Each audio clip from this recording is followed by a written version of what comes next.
미국에 살면은 이사를 자주 하게 됩니다.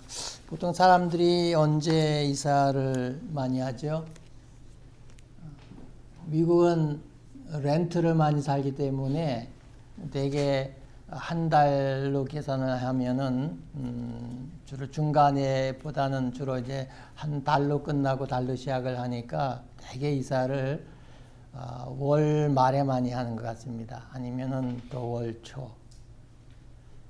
그리고 이렇게 달로 보면은 아이들이 9월에 입학을 하니까 거기에 맞춰서 8월에 또 8월 말에 이사하는 경우도 많이 있는 것 같은데 한국은 좀 다른 것 같아요.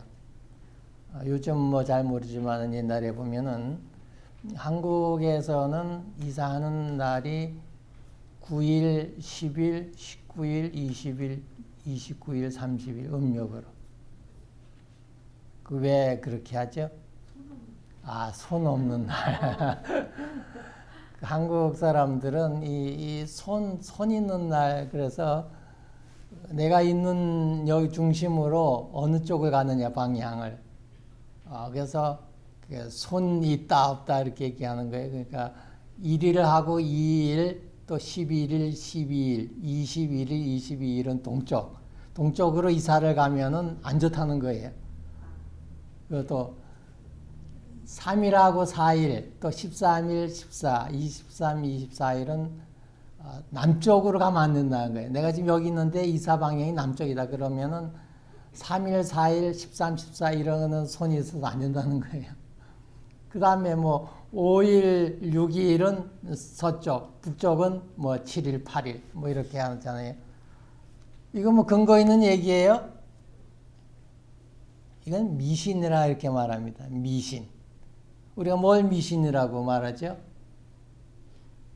사람들이 어떤 신앙과 비슷한, 어떤 경우는 뭐 거의 신앙 수준이잖아요. 신앙이잖아요. 그러니까 특별한 근거가 없으면서, 확실한 어떤 근거도 없으면서 사람들이 신앙처럼 믿는 거예요. 그러면서 사람들에게는 막연한 어떤 신에 대한 거를 얘기를 합니다. 구체적으로 뭐 무슨 딱 신이다 이렇게 얘기한 건 아니고요. 뭐 범신, 잡신 뭐 그러잖아요. 뭐 그러면은 그 손이 있다. 그래서 손 있는 날 이렇게 하면 이사를 한다든지 뭐 그날 그쪽으로 장가를 간다든지 시집을 간다든지 뭐 이렇게 하면은 그 나쁘다더라. 그럼 뭐가 나쁘냐? 뭐 악귀가 뭐 그 불운을 가져온다든지. 그러면 악귀라든지 뭐 무슨 신이 있어야 되잖아. 근데 그 막연한 어떤 신에 대한 생각이 있는 거예요. 그래서 그 밖에도 한국에 보면은 많은 미신들이 엄청나게 많잖아요. 무슨 차를 새로 사면은 사고 나지 말라고 뭐 해요? 돼지 머리 갖다 놓고 고사를 지르는 거예요.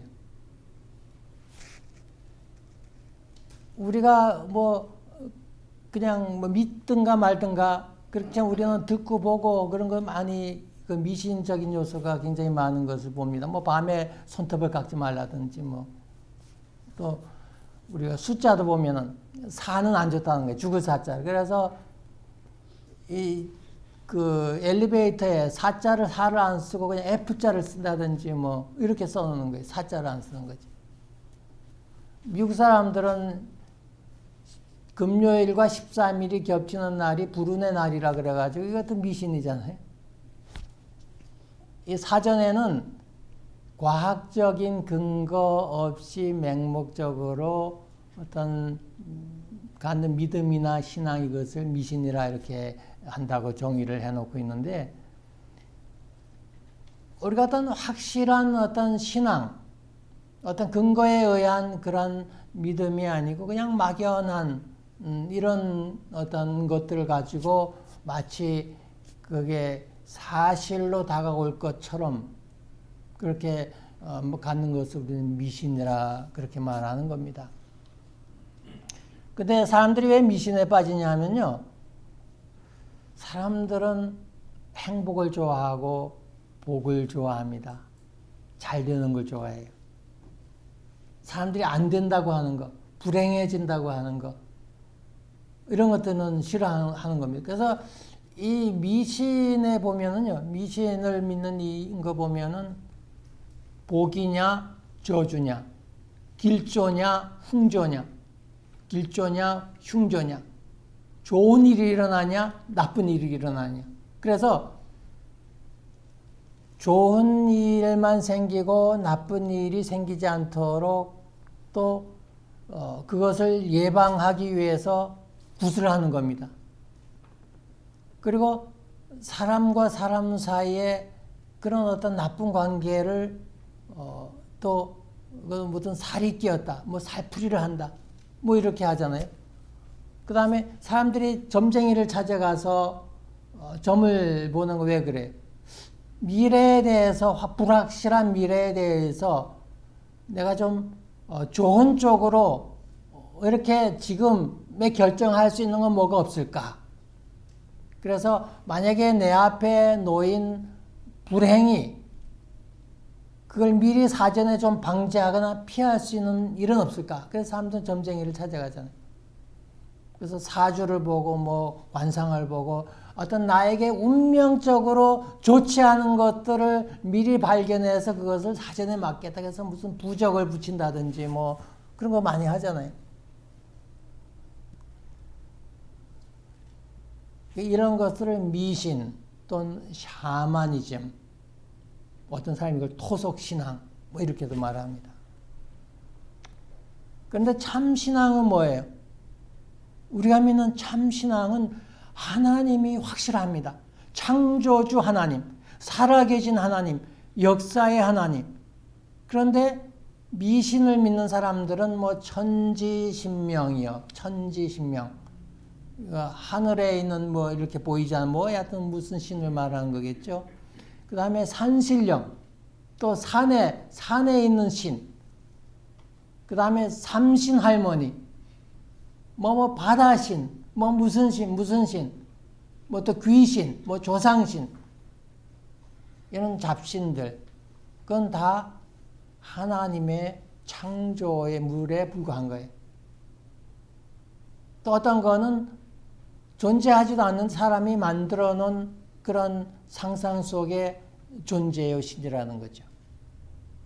그런데 우리가 믿는 하나님은 살아계신 하나님, 천지 만물을 지으신 하나님, 지금도 역사하시는 하나님, 장차 새 하늘과 새 땅을 만드실 그 하나님, 우리를 지으신 하나님, 우리가 죄를 지어서 아담이 죄를 지어서 영원한 형벌에 처한 우리를 하나님이 사랑하셔서 독생자 예수 그리스도를 보내겠다 약속하셨고 보냈고 우리를 위해서 대신 죽으시고 우리를 죄사함 받게 하고 하나님의 자녀가 되게 하고 하나님의 백성이 되게 하고 그리고 장차 심판을 하러 우리 주님이 다시 오시고 심판 후에 우리는 또 새하늘과 새 땅에서 영원히 산다. 우리는 이걸 어디서 믿어요? 뭐에 근거해서? 하나님의 계시의 말씀 성경이라. 성경을 통해서 하나님이 성령의 감동을 통해서 하나님의 말씀 계시의 말씀을 기록하게 하셨고 그 기록의 말씀을 우리에게 성경으로 주셨고 우리는 이 성경 말씀을 통해서 하나님의 말씀을 통해서 믿는다는 겁니다. 그런데 미신을 믿는 사람들은 근거가 없잖아요. 그들이 말하는 신, 미신을 믿는 사람들의 무슨 신, 산신령, 이런 어떤 무슨 계시를 받은 뭐가 있나요? 뭐 어떤 사람은 계시 받았다고 말하는 사람도 있죠. 또 뭐 무당이 굿하는 무당이 뭐 신내림을 받았다 뭐 이렇게 얘기도 할 수 있죠. 그런데 사실은 미신에 불과한 거죠. 미신과 믿음, 미신과 참 신앙을 우리는 어렵지 않게 구분합니다. 뭐가 참 믿음이고 뭐가 참 신앙이고 뭐가 옳은 믿음이고 옳은 신앙인지 뭐가 미신인지도 잘 알잖아요. 그런데 문제는요, 특별히 한국 사람들, 한국의 이게 전통의 문화라고 하는 것이 샤머니즘이나 이 미신에 많이 노출돼 있어서 사실은 한국의 이런 무슨 굿이나 이런 것들을 한국의 전통의 문화 재산이라고 생각을 하는 겁니다. 그 얘기는 뭐예요? 한국 사람들은 미신적인 신앙에 익숙해 있다는 거예요. 그게 생활 깊숙이 와 있다는 거예요. 또 불교적인 문화도 우리가 지금도 얘기해 많은 농담 삼아 얘기하지만은 전생의 나라를 구했다든지 이런 얘기 하잖아요. 전생이 어디서 온 거예요? 그 윤회에서 온 거잖아요. 윤회는 불교의 그런 사상이잖아요. 사람이 죽어서 또 다른 뭘로 태어난다. 착하게 하고 선을 많이 쌓으면은 사람으로 태어난다든지 그런 못된 짓 하고 이렇게 죽으면은 동물로 태어난다든지 또 뱀으로 태어난다든지 뭐로 태어난다든지 이렇게도 말하니까 윤회잖아요. 한국 사람들의 그 삶 속에는 그런 어떤 불교적인 요소라든지 유교적인 요소라든지 샤머니즘 요소, 미신적인 요소가 많이 배어 있는 겁니다. 그러다 보니까 예수 믿으면서도 이게 미신적인 신앙생활을 한 사람들이 있을 수 있다는 거예요. 우리가 미신적으로 신앙생활을 하는 것은 옳지 않다고 하는 것. 그렇게 해서는 안 된다고 하는 것. 오늘 본문은 사사기 17장에 보면은요, 이스라엘 사람들이 물론 이 미가라고 하는 한 집안의 이야기지만은 당시에 이스라엘 사람들의 그런 신앙의 삶이었는지도 몰라요. 여기 보면 미신적으로 하나님을 믿고 있는 모습을 보여줍니다.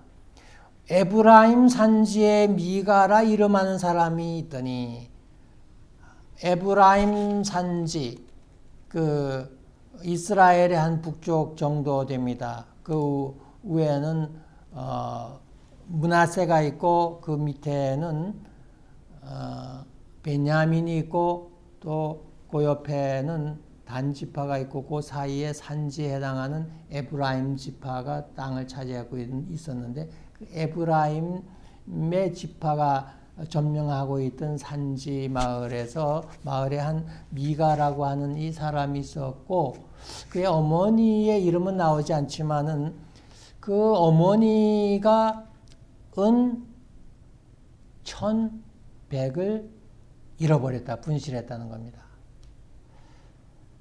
그런데 얼마나 가치 있는지는 알지 못하지만은 아마도 뒤엔 이야기 나오지만은 제사장을 하라고 그러면서 1년에 은 10을 주겠다 그랬으니까 1년 연봉이 은 10인데 은이 1,100이라 그러면은 어마어마한 돈이잖아요.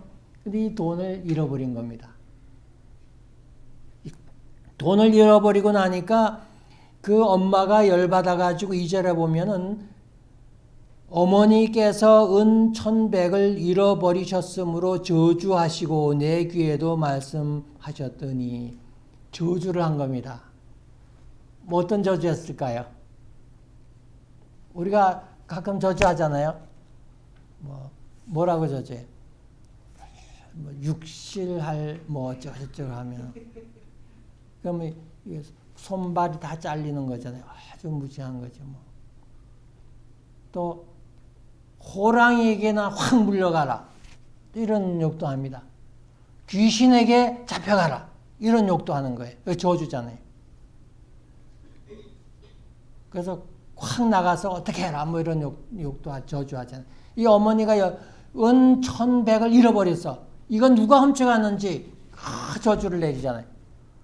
근데 그 아들도 들었어요, 미가가.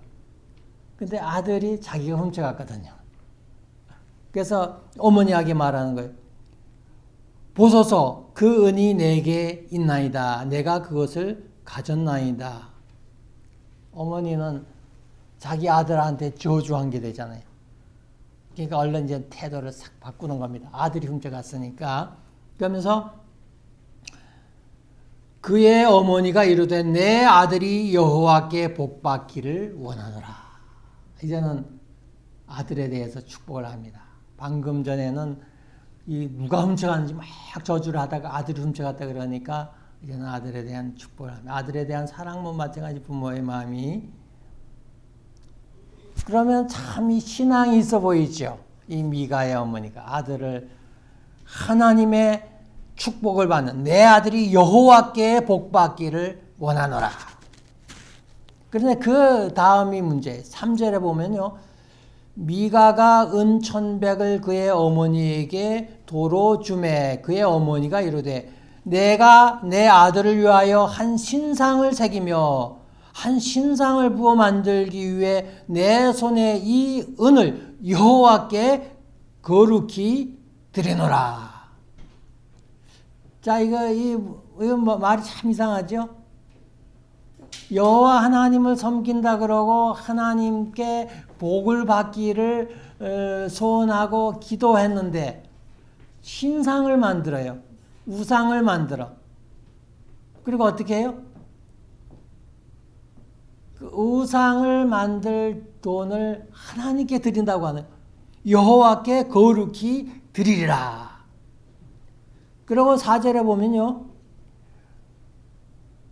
그 어머니가 그 은 200을 가져다가 은장색에게 주어 한 신상을 새기고 한 신상을 부어 만들었더니 그 신상은 5절에 보면은 그 사람이 은장색인 미가에게 그 사람이 미가에게 신당이 있으므로 그가 에봇과 드리빔을 만들고 한 아들을 세워 그의 제사장으로 삼았더니 은장색 그 우상을 만드는 그 사람이 은 200을 받고 그 다음에 에봇과 드라빔이라고 하는 신상을 만들어서 주게 됩니다. 그리고 그 미가는 5절에 그 사람이 미가에게 신당이 있으므로 미가는 또 자기 집에 신당이 있어요. 신당 알죠? 우상 갖다 숭배고 뭐 보면은 베트남이나 이런 데도 보면 집안마다 이렇게 그 우상 숭배하는 게 있잖아요. 거기다 촛불도 피우고 뭐 밥도 갖다 주고 뭐 이렇게 다 뭐 절도 하고 그런 건데 그 집안에 그게 있는 거예요. 하나님을 믿고 하나님의 축복을 받는다고 말하면서 하나님 앞에 거룩히 제물을 드린다고 하는데 우상을 만들지를 않나. 신당이 집에 있지를 않나. 또 신당을 만들 돈을 하나님께 드린다고 그렇게 말하지를 않나. 뭐예요? 이 미가와 미가의 어머니는 하나님을 섬기면서 미신, 우상을 같이 섬기는 겁니다. 다시 말하면은 미신적으로 믿는 신앙을 말하는 거예요. 미신을 섬기는 방법으로 하나님을 섬긴다는 겁니다. 이게 말이 되냐는 거예요. 그리고 그 후에 보면은 유다 베들레헴에 한 청년이 레위인 한 청년이 있었는데 이 청년이 좀 다른 지역에 가서 살아봐야 되겠다라고 자기가 살 곳을 찾아서 북쪽으로 오다가 미가의 집에 온 거예요. 그래서 여차 얘기를 했더니까 이 미가가 보니까 이 사람이 레위 사람인 거예요. 레위 사람은 제사장 지파잖아요. 이스라엘 사람들이 생각할 때에 레위인, 이 제사장은 레위인이 돼야 된다라고 하는 것을 생각을 하고 이 사람한테 그러면 다른 데 가지 말고 우리 집에 같이 살면서 우리 제사장이 되라. 내 제사장이 되라. 이렇게 합니다. 그러면서 1년에 은열을 주고 옷 한 벌을 주고 먹을 것을 주고 숙식을 제공하겠다. 그러니까 이 청년을, 레위인 청년은 잘된 거잖아요. 어차피 자기가 살 곳을 찾아왔는데 여기서 숙식이 제공되고 월급까지 준다고 하고 또 제사장이라고 하는 그런 직분도 얻게 됐으니까 뭐 거절할 이유가 없죠. 그래서 승낙을 하게 됩니다. 그러면 이 제사장은 하나님의 제사장이에요? 누구예요? 어디의 제사장? 신당을 섬기는 하나님 제사장이 된 겁니다. 요즘 말로 젊은 사람들은 뭐 때린다 그러잖아요. 참 아주 우스운 그런 광경이 지금 펼쳐진 거예요. 자, 그리고 이제 이 미가는 자기의 신당에 우상도 갖다가 만들어 놨어요. 그리고 이제 제사장도 세워놨어요. 그러니 12절에 보면 미가가 그 레위인을 거룩하게 구별하며 그 청년이 미가의 제사장이 되어 그 집에 있었더라. 그 다음에 13절에 이에 미가가 이르되 레위인이 내 제사장이 되었으니 이제 여호와께서 내게 복 주실 줄을 아노라. 참 웃기는 얘기잖아요. 이렇게 자기 집에 신당을 만들어 놓고 우상을 갖다 놓고 그리고 하나님을 섬기는 겁니다. 그리고 제사장이라고 해서 하나님이 세운 제사장이 아니고 자기가 제사장을 월급을 주고 고용을 해서 이 사람이 그래도 레위인이니까 레위 지파 사람이니까 이 사람을 세워놓고선 거기에 아주 만족을 하고선 이젠 레위인이 내 제사장이 됐으니까 이제 여호와께서 내게 복 주실 줄을 아노라. 이 믿음이에요? 미신이에요. 미신. 아무도 복 주신다고 하나님이 계시를 한 것도 아니고요. 하나님이 세운 그 제사장이나 하나님이 세운 종이 하나님이 너에게 복을 주겠다고 말씀하셨노라. 이렇게 얘기한 것도 아니고요. 또 이 제사장이라는 사람이 얘기한 것도 아니고 그냥 스스로 이제는 레위인이 내 제사장이 됐으니까 이제 하나님이 나에게 복 주실 줄로 믿는다라고 자기 생각이죠. 왜 이렇게 됐느냐는 거예요. 왜 이렇게 됐느냐? 그 해답은 6절에 있습니다. 6절에 보면 그때에는 이스라엘에 왕이 없으므로 사람마다 자기 소견에 옳은 대로 행하였더라. 이게 문제예요. 왕이 없으므로 사람들이 자기의 소견에 옳은 대로 행했다. 누가 바르게 신앙을 가르쳐주고 지도해주고 잘못된 것을 잘못됐다 이렇게 말하는 사람이 없었다는 거예요.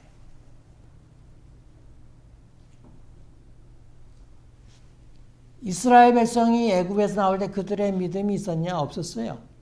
그런데 하나님은 모세와 아론을 통해서 이스라엘 백성에게 신앙과 믿음과 그들의 삶을 지도하고 인도했잖아요.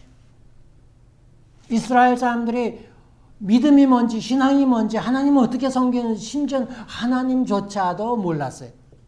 그런데 하나님은 모세와 아론을 통해서 여호와 하나님이 어떠한 하나님이신지 가르쳐줬잖아요.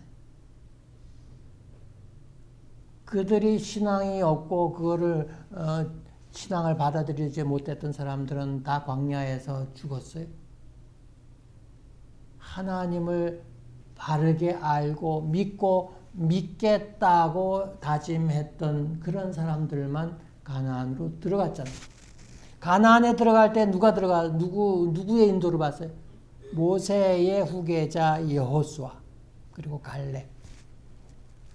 이 여호수아가 이스라엘 백성들에게 신앙의 지도자 역할을 했다는 거예요.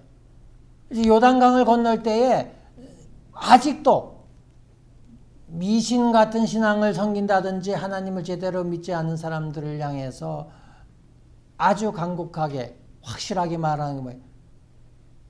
나와 내 집은 여호와를 섬기겠노라. 너희도 오늘날 섬길 자를 택하라. 이렇게 얘기하잖아요.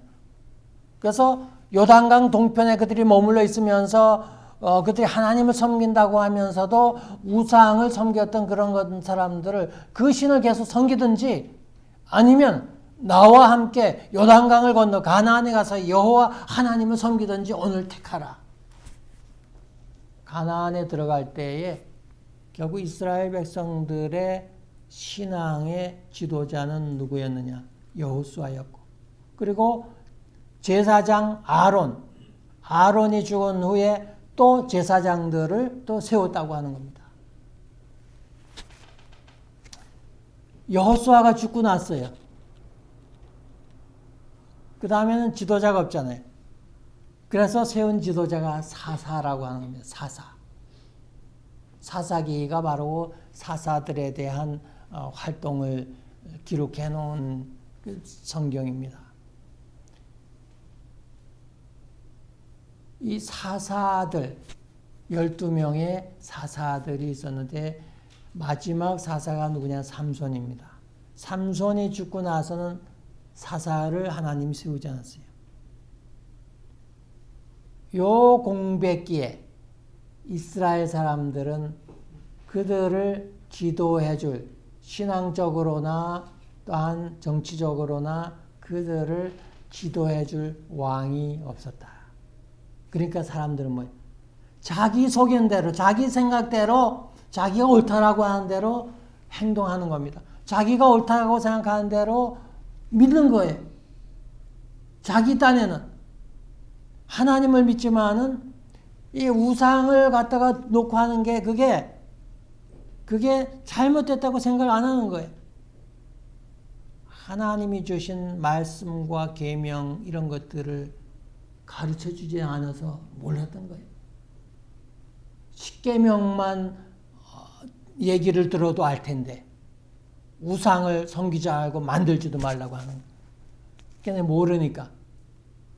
그렇게 믿어야 되는 줄 알고 집안에다가 신당을 만들어 놓고 거기다가 돈을 주고 우상을 만들어다 세워놓고 거기서 하나님을 섬겼다는 거예요.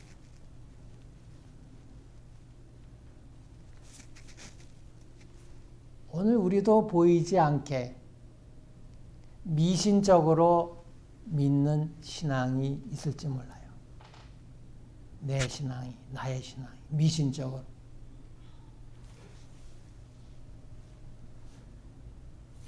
오늘 미신적으로 사람들이 빠질 수 있는 그게 어디냐 하면은 사람들이 축복에 너무 많은 관심이 있다는 거예요. 이 미가의 어머니는 복에 관심이 있는 거예요. 축복에. 아들이 잘 되기를 바라는 겁니다. 돈을 훔쳐간 사람에게 저주를 내렸지만은 그 돈을 훔쳐간 사람이 자기 아들이라고 생각하니까 얼른 저주를 걷어들이고 하나님 앞에 축복을 빌었다는 거예요. 그리고 그거의 연장선상에서 신상을 만들어서 하나님 앞에 거룩히 드렸다는 거예요. 아주 조심스럽게 아주 경건하게 하나님 앞에 드리던 거예요. 아들의 복을 위해서. 또 이 미가는 제사장, 그것도 아주 레위인이 딱 마침 와가지고 레위인 청년을 제사장으로 삼고 나서는 하나님이 복을 주신다고 하는 그런 믿음을 갖게 되잖아요. 잘 된다고 하는 것, 복이라고 하는 것, 물론 우리의 신앙이 아주 아래 단계에 있을 때에는 내가 잘 된다고 하는 것, 축복이라고 하는 것이 때로는 또 하나님 앞에 가까이 갈 수 있는 어떤 또 뭔가 신앙적으로 용기를 얻을 수 있는 부분이 분명히 있다는 거예요. 그렇지만은 신앙이 자라면 자랄수록 신앙의 목적이, 우리의 삶의 목적이, 우리의 인생의 목적이 그것이 아니라고 하는 것을 성경이 말해줍니다. 하나님이 사람을 만드신 것이 사람이 복을 받게 하는 것이 아니라 뭐예요? 사람이 하나님을 찬양하고 하나님께 영광 돌리고 하나님을 기뻐하도록 사람을 만들었다 하는 것을 우리는 성경 속에서 발견할 수 있다는 겁니다.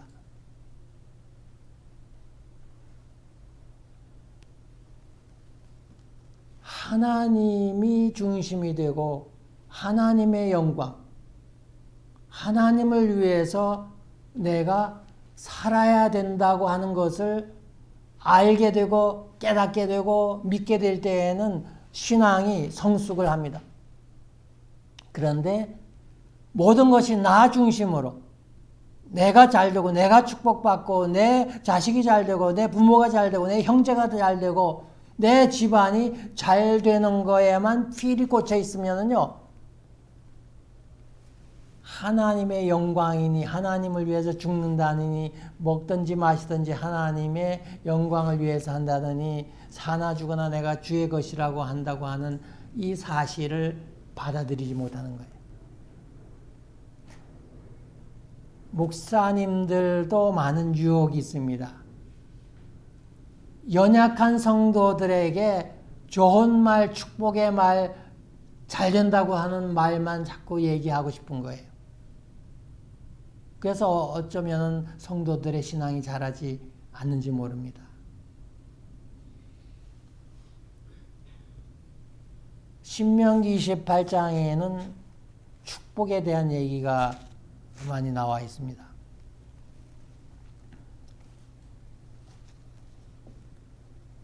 신명기 28장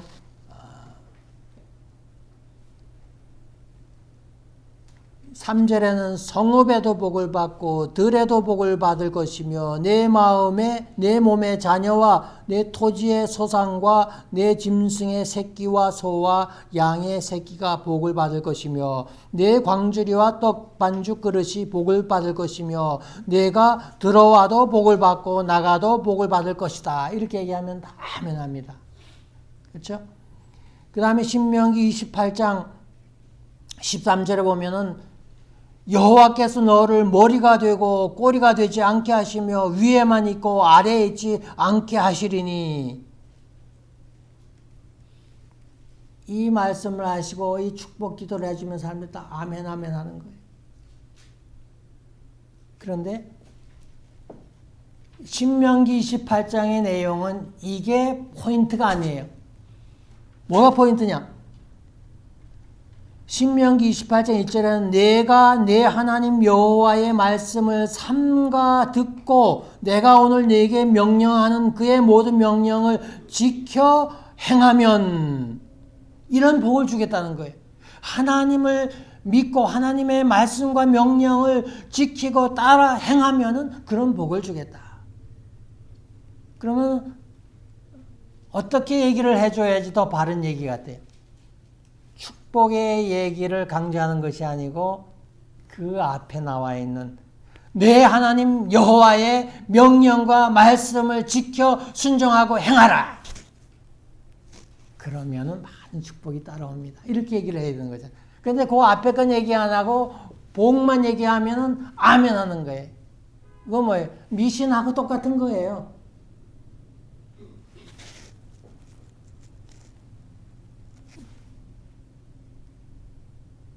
너를 머리가 되고 꼬리가 되지 않게 하시며 위에만 있고 아래만 있지 않게 하시리니 아멘 아멘. 그런데 더 중요한 그 뒤에 오직 너는 내가 오늘 내게 명령하는 내 하나님 여호와의 명령을 듣고 지켜 행하며 내가 오늘 너에게 명령하는 이 말씀을 떠나 좌로나 우로나 치우치지 아니하고 다른 신을 따라 섬기지 아니하면 이와 같으리라. 포인트는 뒤에 있는 내용입니다. 하나님의 말씀과 명령만을 지키고 따라 행하고 좌로도 우로도 치우치지 말고 다른 신을 섬기지도 말고 오직 여호와 하나님만 섬기면은 내가 머리가 되고 꼬리가 되지 않고 위에만 있고 아래만 있지 않겠다는 거예요. 뭘 강조하고 뭘 가르치고 사람들이 어떻게 살도록 가르쳐야 돼요. 축복 받을 것이다 하면 사람 듣기는 좋은데 그것이 내 축복이 되리라고 바라고 믿는 것은 미신입니다. 신앙은 뭐예요? 하나님의 말씀을 지키고 따르고 순종하고 오직 하나님만 섬길 때에 하나님이 주시는 그것이 복이다. 이것이 믿음이요 신앙입니다. 하나님을 믿는 거하고 관계없이 내가 잘 되고 복 받는 것만 생각하고 그것만 바라는 것, 그것은 신앙이 아니라는 거예요. 믿음이 아니라는 거예요. 미신이라는 거죠. 이제 레위인을 이제 제사장으로 삼았으니까 나는 이제 하나님께 복을 받을 것이다. 미신입니다. 내가 하나님의 명령과 말씀을 따라 지켜 행하여 싸우니 하나님이 나에게 복을 주실 것이다 라고 하는 것은 믿음이고요. 복이라고 하는 거에 너무 꽂혀서 예수 믿으면은 나도 어느 순간에 미신적인 신앙을 가질 수 있다는 거예요. 그래서 미신적인 신앙이 아니고 진짜 바른 신앙을 가지려면은 잘 되고 형통하고 축복하는 데에만 관심을 쏟지 말고 하나님 앞에 내가 어떻게 경건한 사람, 믿음의 사람, 하나님의 말씀을 지키고 따르고 순종하며 하나님이 기뻐하는 하나님의 사람으로 살 수 있을까? 여기에 관심을 가져야 된다는 얘기입니다. 두 번째는요. 왕이 없으므로 사람들이 자기에게 옳다라고 하는 생각대로 행동을 했다 그러잖아요.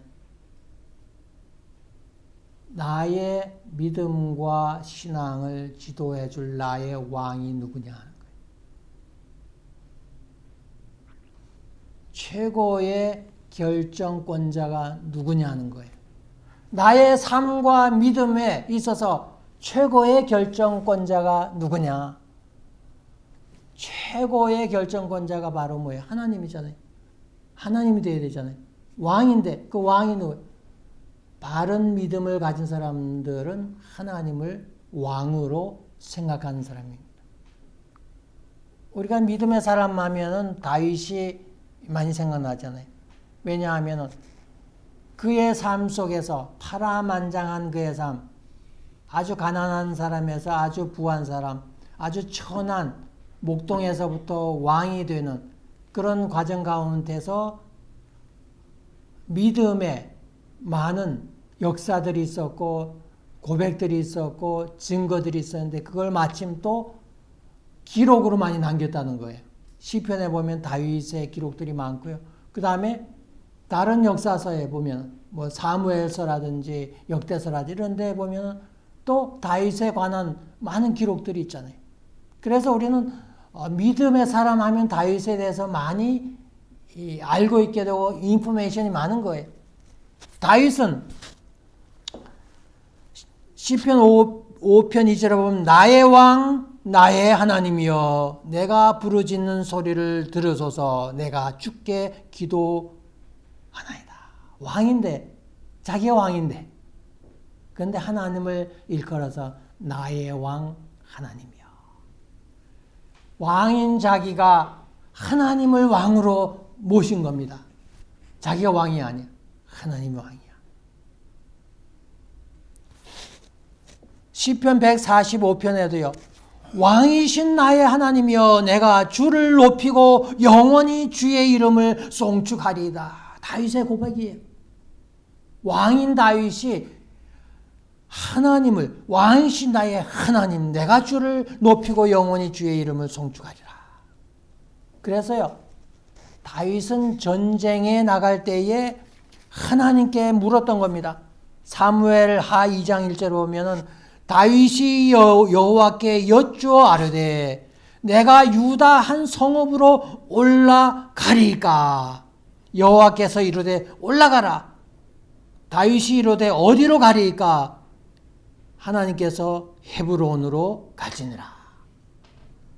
왕인 다윗, 이스라엘의 최고의 명령권자가 다윗입니다. 미 합중국의 최고의 결정권자 명령자는 누구예요? 바이든, 현재는 바이든 대통령이잖아요. 핵 버튼을 딱 누르라고 명령할 수 있는 사람이 누구예요? 바이든이에요. 이스라엘의 최고의 결정권자는 다윗입니다. 다윗이 전쟁을 일으킬지 아닐지도 자기 결정하는 거예요. 올라갈지 안 올라갈지 어디로 갈지도. 그런데 다윗은 자기 왕임에도 불구하고 하나님을 왕으로 섬겼다는 거예요. 믿었다는 거예요.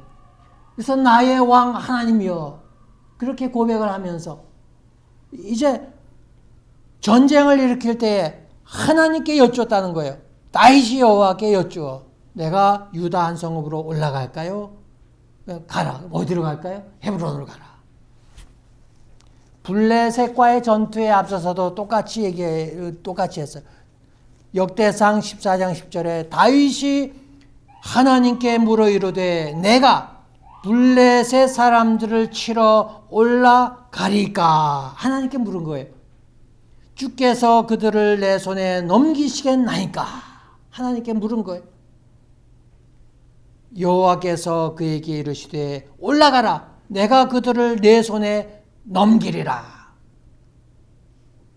믿음의 사람 다윗 왕이었음에도 불구하고 최고의 결정권을 왕인 자기가 아니라 왕이신 하나님께 뒀다고 하는 것. 그게 다윗의 위대한 믿음입니다. 그게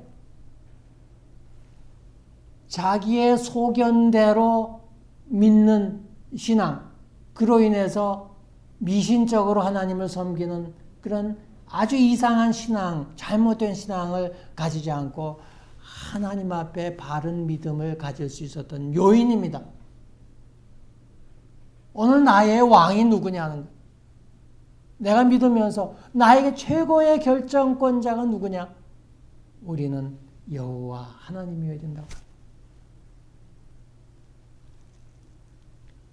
그리고 그 하나님이 아들 예수를 세상에 보내셨어요. 우리를 위해서 우리의 죄를 위해 대신 십자가에 죽게 하셨잖아요. 그때 하나님은 예수 그리스도를 아주 높였어요. 하늘 보좌 위에 높였어요. 그리고 사람들에게는 뭐라고? 예수의 발 아래 다 무릎을 꿇어라. 예수가 왕이라는 겁니다. 예수님이 점세례를 받으실 때에 구름 속에서 하나님이 말씀하셨어요. 예수는 이는 내 사랑하는 아들이요 내 기뻐하는 자라. 너희는 그의 말을 들으라. 왕이신 나의 말을 듣는 것처럼 하나님이 보내신 아들 예수 그리스도의 말을 들으라는 거예요. 오늘 우리는 하나님을 왕으로 섬기고 믿는다고 다른 말로는 예수 그리스도를 우리의 왕으로 나의 주인으로 우리는 섬겨야 되는 거잖아요. 너희가 스스로 선생이 되지 말라. 오직 지도자는 예수 그리스도 한 분이다. 이렇게 말씀하셨어요. 나에게 최고의 결정권자가 누구냐? 예수 그리스도, 하나님, 예수 그리스도가 주님이 나의 왕이 되어야 된다고 하는. 그래서 많은 찬송하는 가스펠송에 나의 왕이신 하나님도 있지만 나의 왕이신 예수 그리스도도 있어요. 사람들이 그렇게 고백하잖아요. 우리 그리스도인들의 참 신앙의 고백이 나의 하나님은 왕이라, 나의 하나님은 우리 주님이라고 하는 그 고백으로 신앙생활을 할 때에 자기의 옳다고 하는 생각대로 믿지 않는다는 겁니다.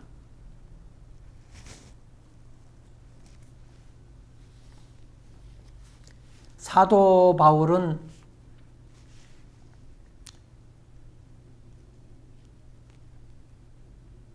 나의 간절한 기대와 소망을 따라 아무 일이라든지 부끄러워하지 아니고 지금도 전과 같이 온전히 담대하여 살든지 죽든지 내 몸에서 그리스도가 존귀하게 되게 하려 하노라. 내게 가장 귀한 분이 바로 예수 그리스도라. 나의 왕, 나의 하나님. 예수 그리스도가 나의 왕이라고 하는 것, 나의 주인이라고 하는 것을 사도 바울이 고백을 합니다. 그래서 사도 바울은 우리가 살아도 주를 위하여 살고 죽어도 주를 위하여 죽나니 그러므로 사나 죽으나 우리가 주의 것이라. 그런즉 너희가 먹든지 마시든지 무엇을 하든지 다 하나님의 영광을 위해서 하라. 나의 축복, 나의 형통함, 나의 잘됨을 위해서가 아니라 하나님께 영광 돌리는 일을 위해서 살라는 겁니다. 왜? 하나님이 나의 왕이시니까. 주님이 나의 왕이시니까.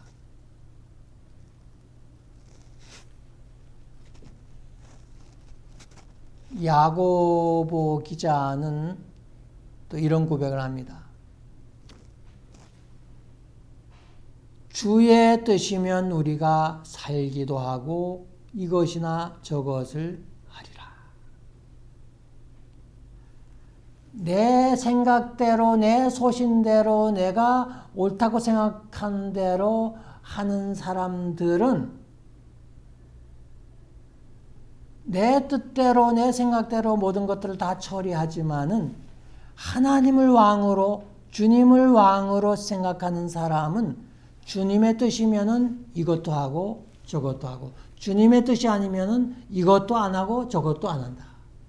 주님의 뜻이면은 이것도 하고 저것도 하고 주님의 뜻이면은 살기도 하고 주님의 뜻이면은 죽기도 하고 주님의 뜻이 아니면은 살기도 죽기도 이것저것 할 수 없다. 주님의 뜻에 따라서 살고 죽고 모든 일을 한다라고 하는 이 야고보 기자의 고백도 뭐예요? 주님을 나의 왕으로 섬긴다는 거잖아요.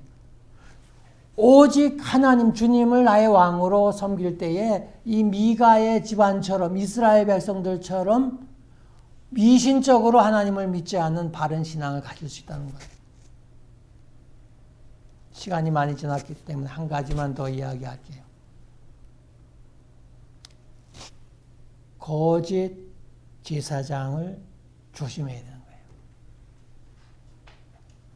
오늘 이 레위 청년은 제사장이지만은 하나님이 세운 제사장이 아닙니다.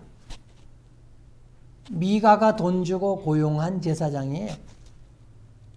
그런데 웃긴 거는요.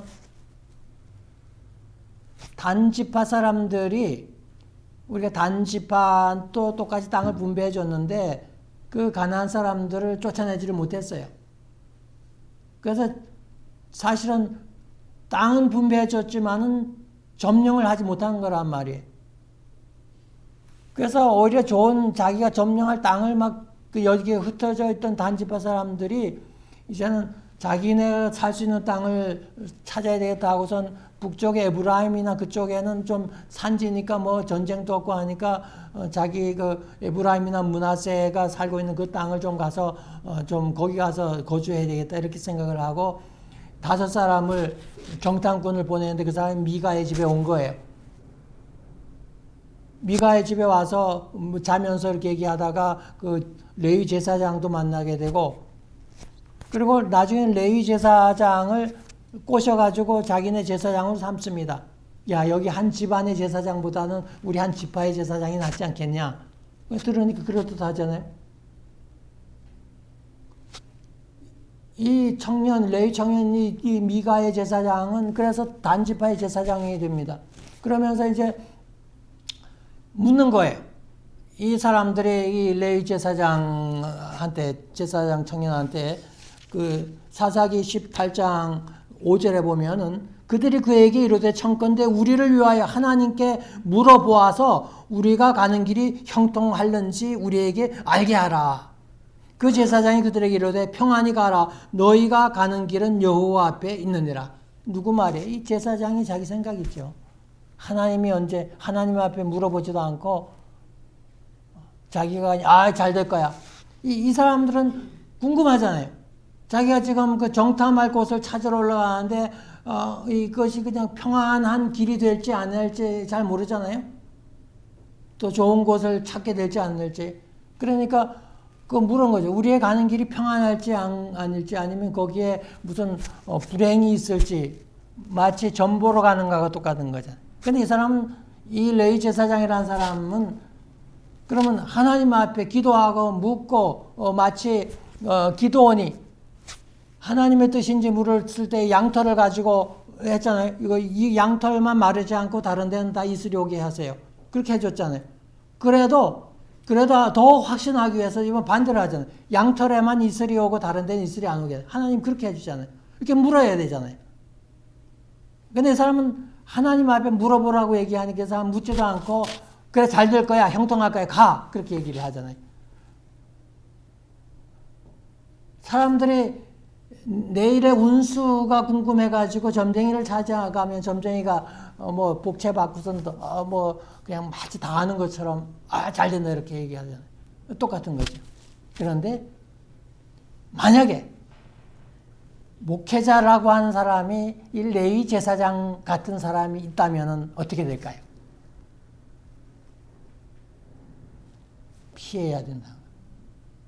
예수님이 이런 말씀을 하셨어요.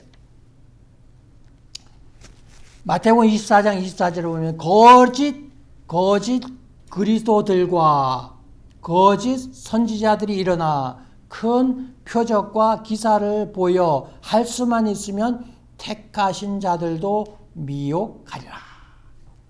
이제 거짓 그리스도가 나타나고 거짓 선지자들이 나타나서 기적을 행하고 이적을 행하면서 사람들을 미혹해서 넘어지게 한다. 하나님을 섬기지 못하고 미신적으로 믿게 한다든지 이렇게 한다는 게 거짓 선지자, 거짓 제사장, 거짓 성직자 그런 사람이 있다면 우리는 뭐 어떻게 피해야 되잖아요. 여기 레위 청년은 거짓 제사장이잖아요. 근데 사람들은 거기에 미혹되잖아요. 우리가 올라가면 형통할지 한번 하나님께 물어봐라. 하나님 앞에 물어도 하나님이 대답도 안 해주겠지만 묻지도 않고 올라가라. 물었던 사람들이 레위 제사장이니까 뭔가 신통한 능력이 있고 하나님과 통하는 하나님의 선지자 종으로 생각했을 거 아니에요. 미혹하는 제사장, 미혹하는 성직자들이 말세에 있다고 일어난다고 기적을 행하고 이적을 행한다고 예수님이 그렇게 경고하신 겁니다. 또 하나 사꾼이 있어요. 사꾼. 예수님께서 요한복음에서는 참목자와 사꾼에 대해서 얘기합니다. 사꾼은 뭐예요?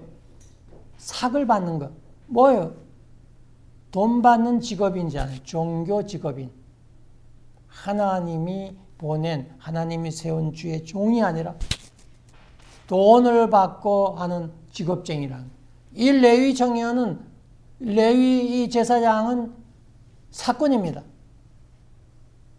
1년에 은 10개, 옷 한 벌, 먹을 것, 숙식 제공해 줄 테니까 우리 여기 좀 제사장 노릇해라. 그래서 된 거 아니에요. 그러니까 단지파 사람들이 와가지고 한 집안에 너 제사장보다는 그래도 한 지파의 제사장이 낫지 않겠냐. 그러니까 또 글로 가잖아요. 대우가 더 좋을 것 같으니까.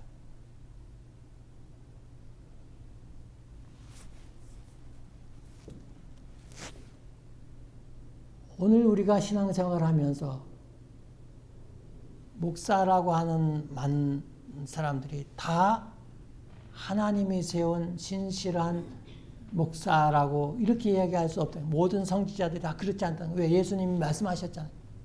거짓 그리스도, 거짓 선지자들이 분명히 나타난다고 하는, 기적을 행한다고 하는.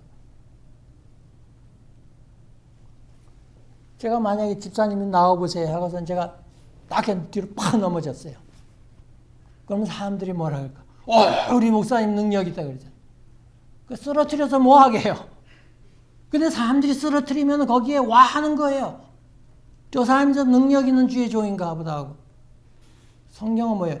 미혹해서 택한 자들을 넘어뜨리는 거예요. 그렇게 해서 뭐 하겠다는 거예요? 넘어뜨려서, 쓰러뜨려서. 차라리 일으켜 세우면 몰라요. 낙심하고 좌절하고 일어설 수 없는 도저히 그런 사람을 이렇게 세운다 그러면 그건 또 조금 얘기가 달라질 수 있잖아요. 근데 쓰러뜨리던 거 그건 왜 쓰러뜨려요? 이해가 안 되네요.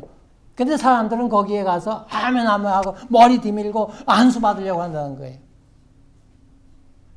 거짓 성직자를 조심해라. 그것이 미신적인 신앙에서 벗어나고 피하는 길입니다.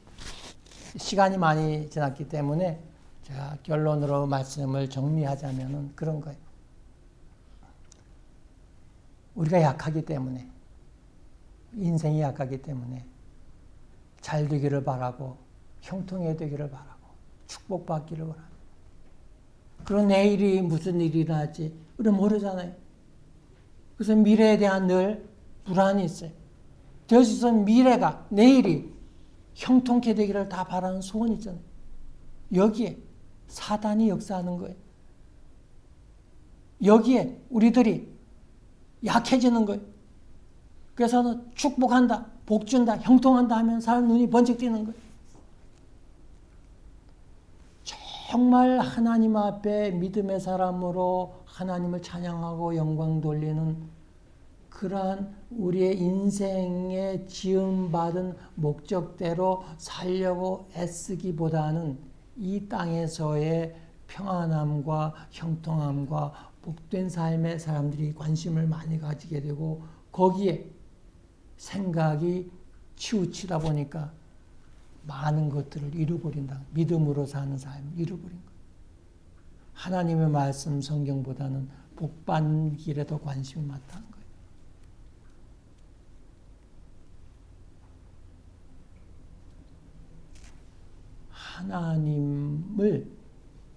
하나님을 나의 주인으로, 나의 왕으로 섬겨야지 나를 위한, 나에게 유리하고 나에게 좋은 내 생각, 내가 옳다고 하는 대로 행하고 그렇게 믿음 생활하면은 오늘 우리는 미신적인 신앙으로 빠진다고 합니다. 또 더욱이 미혹하는 거짓 그러한 성직자들을 현혹하는 성직자들에게 우리 눈 똑바로 뜨고 우리의 경건한 눈, 믿음의 눈으로 똑바로 서서 그것을 분간해야 됩니다. 그리고 피할 수 있으면 피해야 되는 거죠. 모쪼록 어지러운 때에 믿음으로 바르게 서서 정말 성경이 말하는 대로 믿음대로 형통한 삶 사는 바른 신앙으로 하나님의 인도하심과 보호하심과 축복된 삶 누리는 여러분들의 삶 되시기를 축원합니다.